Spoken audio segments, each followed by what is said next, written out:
The stockpile that fails quietly.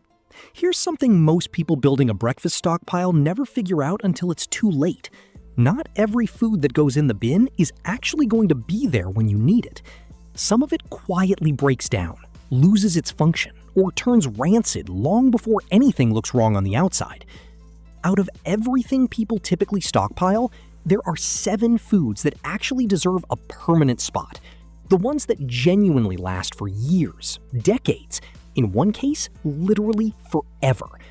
One of them was pulled from a sealed ancient tomb thousands of years after it was stored, and it was still edible. That's number 1. And the food that starts this list might be the single most underrated item in any pantry. Let's get into it. Number 7. Rolled oats. If one item anchors a serious breakfast stockpile, it's this one. Start with the economics. A large canister runs $4 to $5 for 25 to 30 servings, roughly 15 to 20 cents per breakfast. At that cost per calorie, almost nothing else comes close. But here's what most people never discover, because they never store oats the right way. Left in their original container in a regular pantry, rolled oats last 1 to 2 years. Fine for rotation. Transfer those same oats into a mylar bag, drop in an oxygen absorber, heat seal it, and store it cool and dark. Now they last 25 to 30 years. Same oats, same canister, completely different timeline. The mechanism is simple. Oats contain natural oils that go rancid through oxidation, the reaction between fat and oxygen. Remove the oxygen, and the process stops. The oats essentially stop experiencing time. One thing to avoid: flavored instant oat packets. They cost 3 to 4 times more per serving. The added sugars degrade over time, and the flavor variety that looked appealing in the store becomes irrelevant the moment you're actually depending on the food. Plain rolled oats, bought in bulk, sealed properly, 1 ingredient, dozens of breakfasts, 3 decades of stability. But oats alone don't make a system. The next item is the one most people get backwards. Number 6. White rice. The instinct to reach for brown rice instead makes sense, until you understand what it costs you in storage terms. Brown rice is more nutritious. That's not in question. It keeps its bran and germ layers, which carry fiber, B vitamins, and magnesium. For everyday cooking, it's the better pick. But those same layers contain oils, and oils go rancid. In a regular pantry, brown rice lasts about 6 months to a year before it starts tasting off. Sealed in mylar, under good conditions, maybe 2 years. White rice, with those oily outer layers polished away, lasts 25 to 30 years in proper sealed storage, and some long-term studies have found it edible well beyond that. A 20-pound bag runs $12 to $18, which works out to hundreds of servings at roughly 10 cents each. For breakfast, white rice becomes congee, a simple rice porridge eaten in one form or another across most of the world. Sweeten it with honey and dried fruit, or run it savory with egg powder and salt. Warm, filling, and it pairs with almost everything else in this system. Number 5. Powdered eggs. Let's name the problem this solves. Eggs are one of the most nutritionally complete foods that exist. All 9 essential amino acids. Protein quality that almost nothing else on a breakfast list can match. And in their fresh form, they're completely impractical for long-term storage. Refrigerated, they last weeks. At room temperature, days. For a long time, the conventional wisdom was simple. You just can't store eggs. That's wrong. Whole egg powder, with moisture removed and sealed in mylar with oxygen absorbers, is shelf-stable for 5 to 15 years. Freeze-dried versions reach the upper end of that range and beyond. Reconstituted, they work for scrambled eggs. But more importantly, they function as the binding protein in anything baked. Pancake batter, biscuits, anything flour-based. Stirred into oatmeal or congee, they add a protein contribution that fundamentally changes what that meal does for your body. One thing worth knowing, quality varies a lot. Cheap egg powder reconstitutes poorly, rubbery, off-flavor. Mid-tier and freeze-dried whole egg products come back considerably closer to fresh. This is one of the few items on this list where spending a little more materially changes what you get. Powdered eggs might be the most underused protein source in long-term breakfast prep. Number 4. Powdered milk. In any significant supply disruption, fresh liquid milk is one of the first things to vanish from store shelves, and one of the first things to spoil at home if you already have it. Powdered milk removes both problems at once. Without water, there's almost nothing for bacteria to work with. Non-fat dry milk in good conditions lasts 2 to 10 years. Packed in mylar with oxygen absorbers, quality products push past 20 years. Reconstituted, it adds protein and calcium to oatmeal or congee, works as a base for pancake batter, and is drinkable on its own, turning a pile of dry grains into something nutritionally complete. Here's the detail that determines everything, and most people get it wrong.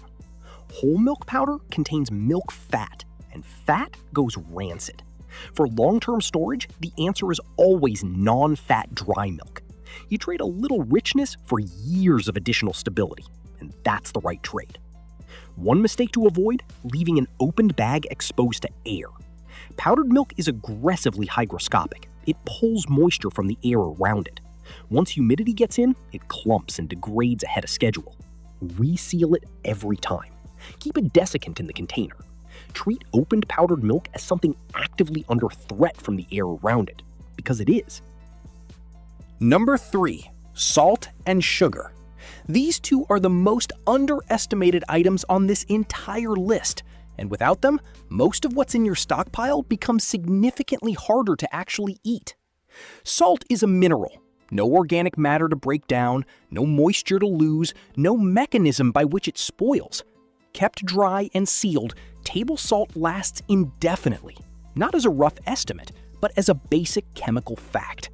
It's the oldest food preservative in human history, and physiologically, it isn't optional.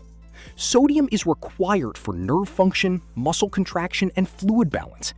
In any scenario where you're genuinely living off your stockpile, salt isn't seasoning, it's a survival input.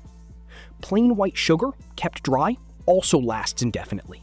Over time, it may harden into a solid block as it absorbs ambient moisture, but that's a physical change, not spoilage. Break it apart or dissolve it in water, and it's exactly as usable as the day you bought it. Together, these two determine whether your stored food is genuinely edible or just technically survivable. The oats, the rice, the eggs, the milk, all of it depends on salt and sugar to function as real food instead of raw calories. A few dollars buys years of supply for both. The mistake is treating them as afterthoughts and running short at exactly the moment everything else depends on them. Now, we get into the two items that separate a basic stockpile from one built to actually last. Number 2. Whole wheat berries. This is where the thinking shifts from buying food to understanding systems. Whole wheat berries, intact, unground kernels, stored sealed away from oxygen and moisture, last 30 years or more. There are documented archaeological cases of wheat remaining structurally viable across centuries. The principle is simple. The intact kernel is its own packaging. The outer bran layer seals the oils and nutrients inside, away from the oxidation that causes degradation. The moment you grind that kernel into flour, you break that seal. Flour starts degrading within months. Same wheat, completely different timeline, determined entirely by whether the kernel is whole or ground. Here's the part that catches people off guard. To use wheat berries as flour, you need a grain mill. A hand-operated mill is the companion purchase that makes this item fully functional as a baking ingredient. Without one, the berries can still be cooked whole, boiled into a filling, chewy breakfast cereal, but to make pancakes, biscuits, or anything flour-based, you need the ability to grind fresh. Number 1. Honey. This is the item I mentioned at the start. Food archaeologists have pulled honey from sealed ancient Egyptian burial chambers thousands of years after it was stored. Still chemically intact, still edible. And this isn't a wellness claim or a figure of speech. It's documented archaeological fact, backed by well-understood food chemistry. Here's what makes it work. Honey has an extremely low moisture content, which denies bacteria the water they need to survive. It's naturally acidic, creating a hostile environment for microbial activity. And bees introduce an enzyme during production that continuously generates small amounts of hydrogen peroxide throughout the honey, a built-in antimicrobial mechanism that never switches off. Sealed and kept dry, honey exists in a category almost nothing else occupies. It simply does not spoil. For a breakfast stockpile, it earns its place several times over. A high-density energy source, a flavoring agent that makes plain stored food genuinely enjoyable, and a morale component that costs almost nothing but delivers something disproportionate. The jar of honey that turns a bowl of plain congee into something that actually tastes like breakfast. One thing worth knowing, over time, honey solidifies. It becomes grainy, opaque, almost crystalline. People assume it's gone bad. It hasn't. Crystallization is a natural physical process with nothing to do with safety or quality. Set the jar in warm water and it returns to liquid. Never refrigerate honey. Cold temperatures actually speed up crystallization. A cool, dark pantry with a tight lid is all it needs. So here's the system, all 7 pieces together. Rolled oats and white rice give you the caloric foundation, the warm, filling core of every breakfast. Powdered eggs and powdered milk turn that grain base into something nutritionally complete. Salt and sugar are the bedrock underneath everything, the difference between real food and raw calories.